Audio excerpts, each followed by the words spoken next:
Thank you for being with us. This is such an important topic, and I applaud you for telling your story. Tell us about your personal journey and why this is so important to you to share. Yeah, I mean, my personal journey is a pretty long and chaotic one at times, but it's led me to finding my purpose into helping others avoid getting to where I got to because unfortunately, I attempted suicide during the quarantine in 2020. Fortunate enough to survive, but like I said, I just had to learn the lesson the hard way that I had a lot of things that I needed to work on and address. And I'm incredibly lucky that I still have the opportunity to do so. But like I said, if with that, I'm trying to use this to help others learn from my mistakes or my lessons learned, whatever way they want to look at it, to hopefully help others avoid feeling the things that I was feeling before my attempt. I'm incredibly happy that you were still with us in 2020. That must have been a very dark time for you, but you've turned it into something positive. You are now the mental health advocate and ambassador, really, for the San Francisco Giants when it comes to mental health. How did this role come about?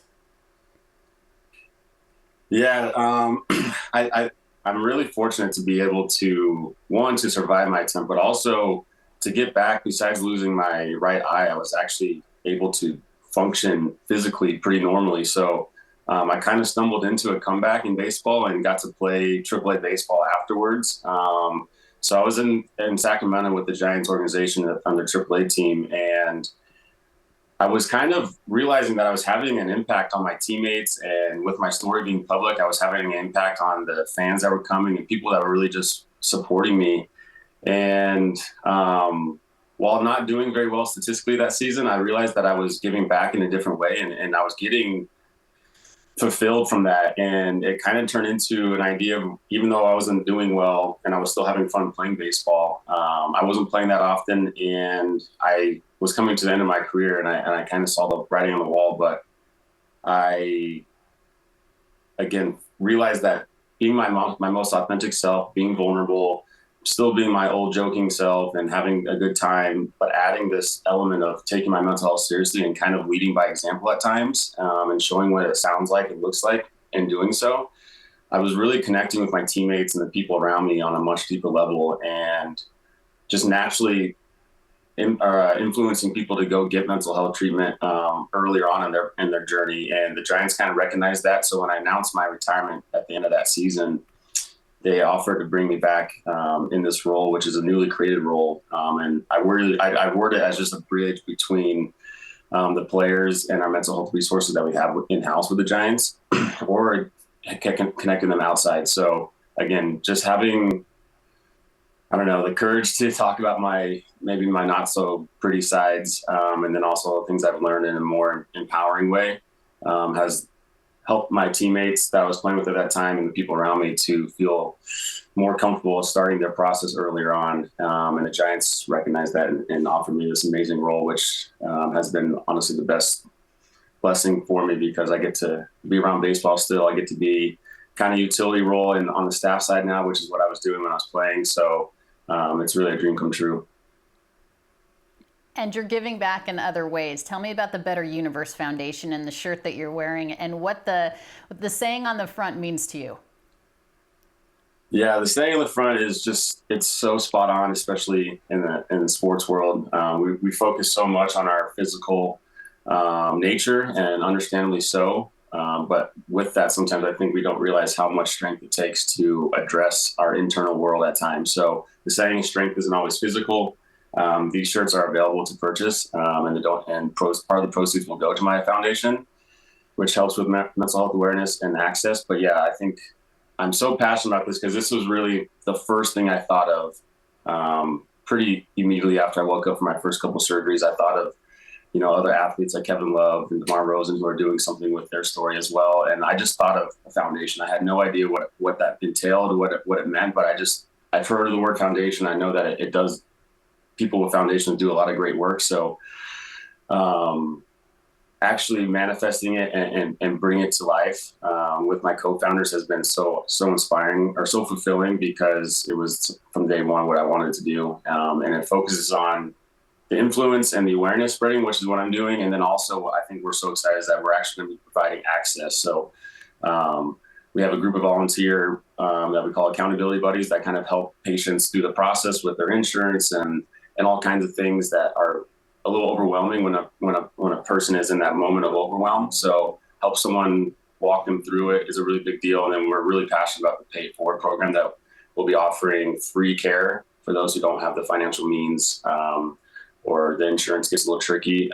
And their form of payment will be going out in the community doing 3 acts of kindness, and writing a letter on it, a 1-page letter on it about their experience, and turn that in as a form of payment the next session. So it's really about seeing the work being done and seeing how much of an impact you can have on others, which I think comes back to you and it really improves your overall quality of life. So we're incredibly passionate about it, because a lot of us have our own lived experiences, obviously, and we have an amazing team that's really getting this going. And yeah, these shirts are kind of our starting point, and we're excited to be doing a little bit of a relaunch at the end of this month. You're doing such good work. You had mentioned Kevin Love, and sometimes we on the outside think that professional athletes are invincible. You guys are just machines, right? You're not allowed to have feelings. You're not allowed to make mistakes. You're not allowed to have anything else going on. But when a professional athlete like yourself or Kevin Love or others talks about mental health issues, it helps to destigmatize it as a negative. How important has that been for you, seeing some other professional athletes do the same? Yeah, I mean, it was huge. Like I said, I had no control of my thoughts at that time, but within minutes of waking up from my first surgery, I was thinking of Kevin Love. I don't know him personally. I wasn't even really following the story. I just had kind of heard that he was using his experience to shine light on it. And so it has a huge impact. And I like I said, I felt inspired by him, not knowing him, and wanted to kind of do a similar thing, because I had nothing to lose at that point. I did what I did. I regretted it. And I was fortunate to survive. And like I said, I know what those feelings like in the realest way. So my wish is that no one in the world has to feel that way, before they start this process and have to learn the hard way like I did. So I'm just incredibly passionate about it because it's just real. I think the craziest thing about this, maybe not the craziest, but something I hear so often is so many like Me Too's, or I've felt that way before, from all kinds of different personnel. So it's so common, and we don't talk about it. And at times it's appropriate not to talk about it, obviously, but if it becomes something that's so weighing, then it's just so important to get it out, because like I said, we all are feeling the same chemical reactions that, make whatever the feelings are, just at different levels from completely different circumstances. So I think we all need to realize that we're a lot more alike than we realize, because we're all, feeling these similar things on much different levels. So having more empathy and connecting with others and helping them through their tough times, and realizing it takes a lot of strength to talk about the ugly side of our lives, maybe our shadow work. Like I said, the physical side for me almost came naturally in a sense, because I was gifted athletically. So realizing that it takes way more strength to address these things in an empowering way, instead of a detrimental way or a weakness way, because like I said, it's totally a strength, and showing up in some kind of environment with all of our baggage, and then still being able to show up in a productive way while having all that going on in the background, it's such a sign of strength. So working on our mental health in a way of empowering instead of debilitating is such a big separator. And that's something that I'm really passionate about too, is realizing that mental health work is not just for the uncomfortable or the bad side of things. It's really about reinforcing the good and learning from the bad. And it's a lot more of an empowering experience and a lesson learning experience rather than a debilitating experience.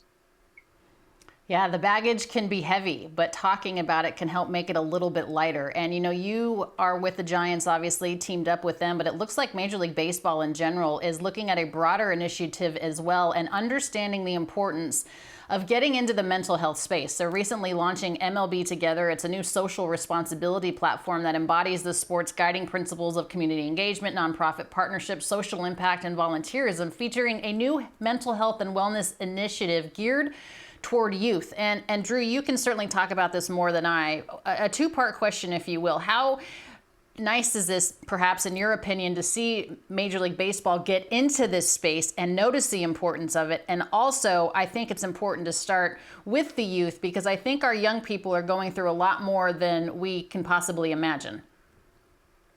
Yeah, I totally agree. I can't imagine being a kid in today's world with all the social media and things like that. I think we all can relate to that. But yeah, I think it's so amazing to see MLB doing that. I think they're recognizing that, these things are getting a little bit worse faster than we would like. But at the same time, I think that's because we're just starting to feel a little bit more comfortable in talking about things, which feels uncomfortable at first, but realistically, it is like that start of that healing process. So I'm really excited for it. I think it's so. I compare it a lot to the training room in baseball. I remember when I first started my career, you can't make the club in the tub was still a very popular saying. So it was like, don't go into the training room, don't go in there. You're not gonna be able to play if you go in there. That must mean you're hurt. So, and then within 5 years or a couple of years, it was being encouraged to go in there in a preventative way.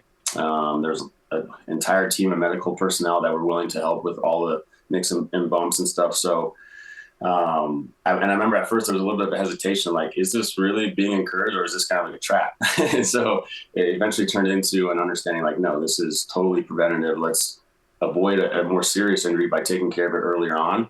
And I see the same wave getting ready to happen with baseball. I think it's so similar and so mirroring that I'm seeing it happen in the Giants clubhouse. I see, we have the training room availability, and then we have our sports psychologists in the next door or in the next room where they can go into the training room, get their ibuprofen, get their ankle taped, whatever it may be, and then walk into the next room and talk about how some kind of personal problem and kind of clear their chest a little bit and clear some headspace to go be able to play a couple hours later, which if you don't, sometimes those things do take away from focus. So I just see the same wave of comparing the training room, and I think it's going to be a huge impact, and we're going to see it really affect the game in a positive way, because I think guys are going to be a little bit more clear-minded and in turn be able to bring out maybe a little bit higher play. Strength isn't always physical. You can get the shirts at 500level.com. It is benefiting the Better Universe Foundation, your foundation. Drew Robinson, so glad we could have this conversation. Good luck to you in your future endeavors. Thank you for being here and sharing this message. Of course. Thank you so much.